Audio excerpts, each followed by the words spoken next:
Hi everyone. This video is intended to talk about how New France was settled by French explorers and French priests in the 1500s to the 1700s. And it will cover specific explorers and their contributions to make New France and I guess Quebec and Canada as a nation today. Today, North America is made up of Canada, the United States, Mexico, and several smaller nations. But 5 centuries ago, things were very different. Hundreds of First Nations communities called the continent home. European explorers did not come to North America until the 1000s. French explorers did not arrive until the late 1400s. In the 1400s, North America was home to millions of people. In modern Canada, descendants of these people are called Aboriginal Canadians or First Nations, or First Peoples. These communities have rich and diverse cultures. Their ancestors lived entirely off the land and water. They hunted and fished. They gathered wild berries and nuts. Aboriginal men and women farmed corn, beans, squash, and sunflowers. They lived in large tents or homes of wood. They made tools and toys of stone, bone, and clay. In 1492, Christopher Columbus and his crew landed in the Americas. After that, more explorers came over from Europe, but not from France. At first, French leaders ignored North America. They were too busy fighting for land in Europe. Hundreds of French fishermen traveled to the rich seas near modern-day Newfoundland. They caught fish to sell back in Europe. They dried their fish on shore. There they met Aboriginal people. The fishermen traded goods such as kettles and knives for furs. They brought furs and dried fish to France. This sparked French interest in North America. In the 1520s, French leaders began sending explorers across the Atlantic Ocean. They claimed that some of North America now belonged to France. They called this colony New France. New France started small, but over 2 centuries, French explorers pushed west and south. Eventually, New France stretched from Newfoundland west to the Great Plains. It ran along the Mississippi River to the Gulf of Mexico, and it reached from the Great Lakes all the way across the Great Plains. A decade after an expedition by Italian navigator Giovanni da Verrazzano, King Francis I sent Jacques Cartier to explore New France. Cartier was a navigator from the French city of St Malo. King Francis I ordered Cartier to look for a waterway across North America. Cartier left St Malo in April 1534. He sailed around Newfoundland. Then he crossed the Gulf of St. Lawrence to the Gaspé Peninsula. He met many people from the Iroquois Confederacy who had come from the west to fish. Their chief, Donnacona, welcomed the visitors. Cartier built a 9-meter cross on the beach of Gaspé Peninsula. He said it was just a landmark, but it was really a claim to the land. Cartier then sailed around Newfoundland and back home. He even kidnapped 2 of Donnacona's sons. Donnacona's sons told Cartier a great river led inland from the Gulf to a rich kingdom. To find both, King Francis I agreed to pay for another voyage. In August 1535, Cartier found and sailed up the St. Lawrence River. He encountered the Iroquoian town of Stadacona and Hochelaga, modern-day Quebec and Montreal respectively. He spent the winter at Stadacona. The cold was brutal and food was scarce. Many of Cartier's crew got sick with scurvy. 25 sailors died. The townspeople told the surviving crew to drink a tea made from white cedar. Once they did, they recovered quickly. In May 1536, Cartier sailed for France. But before he left, he kidnapped Donnacona and several other Iroquois townspeople. This outraged the Iroquois Confederacy. In 1540, the king ordered another voyage. He wanted to start a French settlement in New France. In August 1541, Cartier returned to Stadacona with French settlers, but without the people he had kidnapped. All but one had died in France. Already wary of Cartier, the Iroquois no longer trusted him once he returned to North America without their chief and their neighbors. Despite this hostility, Cartier founded a settlement near Stadacona. He called it Charlesburg Royale. It suffered a hard winter. The Iroquois Confederacy raided the settlement throughout the winter, killing 35 French settlers. In spring 1542, the French abandoned their settlement and sailed home. French explorers did not return to North America until the 1600s. Around 1602, French navigator Samuel de Champlain joined a fur trading expedition to New France. His travels in North America would lead to the first permanent colony in New France. In 1603, Champlain traveled up the St. Lawrence River. He also explored the Saguenay River basin. Champlain's Aboriginal guides described 3 huge lakes that lay farther up the St. Lawrence River. These were Lakes Erie, Huron, and Ontario. Champlain continued to explore from 1604 to 1607. He helped start a French settlement at Port Royal, now Annapolis Royal, Nova Scotia. He explored south along the coast of New England too.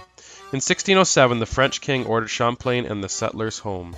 In 1608, Champlain returned to the St. Lawrence Valley to found a settlement at Stadacona. He called the settlement Quebec, based on the Algonquin word Quebec, or where the river narrows. He then built a trade network with nearby First Nations.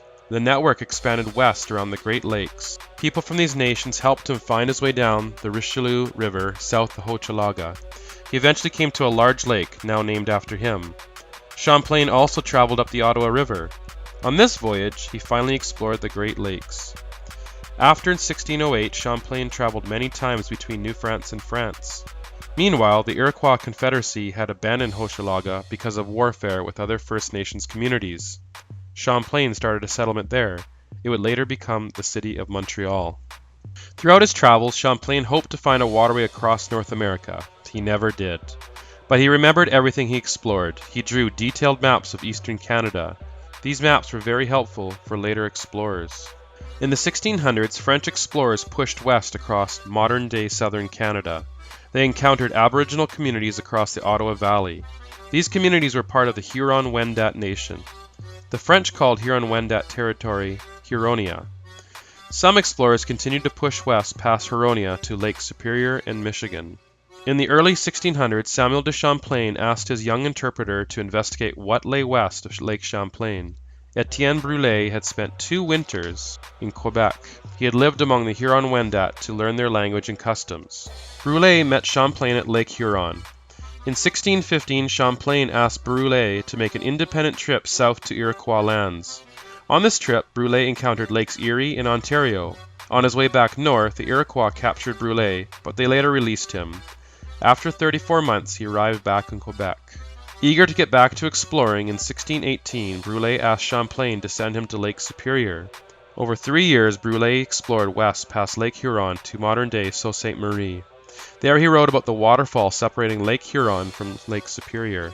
More than a decade after Brulé made his journey, interpreter and explorer Jean Nicolet did the same in 1634, but he did not stop in Sault Ste. Marie. Nicolet traveled slightly farther west along Lake Superior's northern shore before returning to Sault Ste. Marie. Then he traveled south. He came upon Lake Michigan, west of Lake Huron. The French had now explored all 5 of the Great Lakes. Jean de Brebeuf and Jean de Quin were Jesuit missionaries. The Jesuits were part of a group of Catholic priests. As they explored, the priests tried to convert Aboriginal people to Catholicism.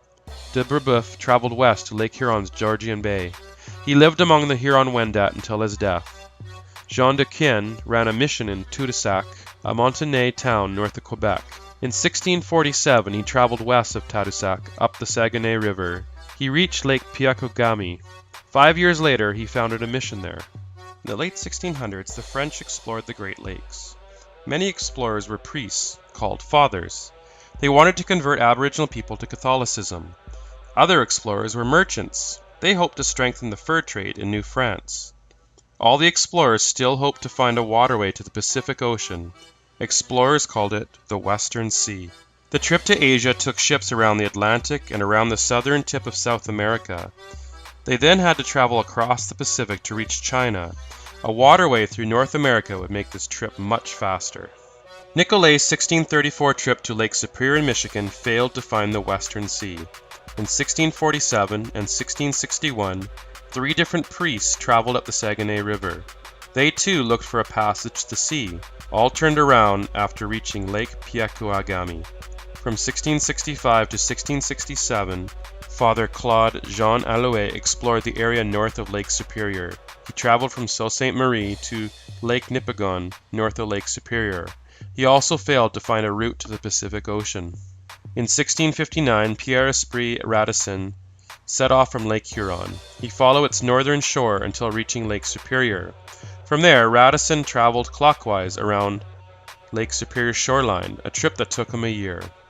Nicolas Burrows spent much of his life exploring around Lakes Huron, Michigan, and Superior. He traveled from Montreal to Lake Michigan in 1665 with a group of Jesuit priests. In 1670, he joined an expedition as an interpreter. The group hunted for a waterway to China. They explored north from Lake Superior's southwest shore. Not finding a route, they headed east across Lake Superior and Huron back to Montreal. 8 years later, a third explorer set out from Lake Superior from Montreal. Daniel Grey-Solon Dilhut was a soldier turned trader. His year-long journey roughly followed Perrault's in reverse. Dilhut traded furs with Aboriginal communities along the way. He hoped strong trade relationships would keep the peace between First Nations and the French. In the 1700s, French explorers wanted to find new resources and partners for trading. They knew they needed to build relationships with the First Nations. Without them, living and working on Aboriginal lands would be too dangerous and difficult. Explorers also still hoped to find a waterway to the Pacific Ocean. Between 1732 and 1739, the La Vérendrye family explored the northern Great Plains. Pierre Gauthier de La Vérendrye had spent time on Lake Winnipeg running a fur trade business. He believed the route to the Western Sea could be found northwest of the lake. La Vérendrye, 3 of his sons, and a group of 50 other explorers roamed the area northwest of Lake Superior. They established forts at Lake of the Woods and along the Red River. They then traveled north to Lake Winnipeg and established a fort there. The group explored west to modern-day Winnipeg. From there, La Vérendrye left to return home, but his sons continued on to Lake Manitoba and Lake Winnipegosis. They never found the Pacific Ocean, but the explorers did reach the Rocky Mountains. During their travels, the La Vérendrye family visited or established 9 forts along their route. Fort St Pierre was located on the southwest shore of Rainy Lake. It served as a meeting place for fur traders. It was also a place where explorers could rest and stock up on supplies. Fort St Charles was located on Lake of the Woods. It also served as a stopping place for explorers. By 1700, New France was home to approximately 20,000 colonists, but by the 1750s, it was home to 70,000 colonists. They also competed for land with 1.5 million British colonists and First Nations communities. In 1754, a conflict broke out between France and Great Britain over a settlement along the Ohio River. This conflict was part of a larger one called the 7 Years' War. In 1763, the Treaty of Paris ended the war. In this agreement, France gave New France to Great Britain. The Treaty of Paris ended the existence of New France, but the French people remained in North America. Many refused to blend into British society, even when Canada became a country in 1867. They kept their French language, religion, and way of life in the province of Quebec. Pockets of French culture survived in other places too, including the Maritime provinces.